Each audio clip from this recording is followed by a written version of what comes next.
Joining us now is the top Democrat on the House Budget Committee, Congressman Brendan Boyle of Pennsylvania. So are you planning on getting on board with a funding deal that the Republicans proposed? Well, first, as of this moment, there is no funding deal that Republicans have proposed. They have walked away from the table. You know, it reminds me of when I was here 8 years ago and Donald Trump was first elected. We had a Republican House, a Republican Senate, and Donald Trump in the White House. And we ended up having a 37-day government shutdown, the longest in American history.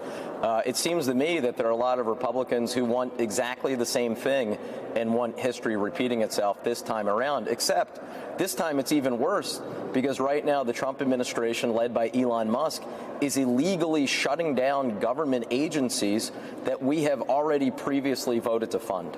And there's arguments that they're also trying to take, on top of that, the power of the purse away from Congress, or as exemplified by that. So is there any funding deal whatsoever that you can get on board with, given the way this administration has acted toward congressional power?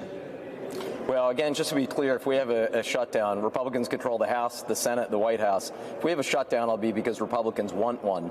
In terms of what I am willing to support, to me, a clean CR, a clean continuing resolution, means we get back to the funding deal that was voted on last fall. That means that we actually have a reversal of these illegal actions that the Trump administration, led by Elon Musk, is taking right now. Let's be clear. When appropriations bills pass, they're not suggestions. They're laws. They are violating the law right now at agency after agency. That needs to be corrected before I could ever vote for something. So explain that further. So you need to see USAID reestablished. You need to see that money going out there. You need to see action on the executive part, Donald Trump's part, before you even think about voting on anything the Republicans can propose. There's 2 weeks before a government shutdown. Do you expect to get that in 2 weeks? Well, that's a question really for Speaker Johnson and for President Trump. I do know this.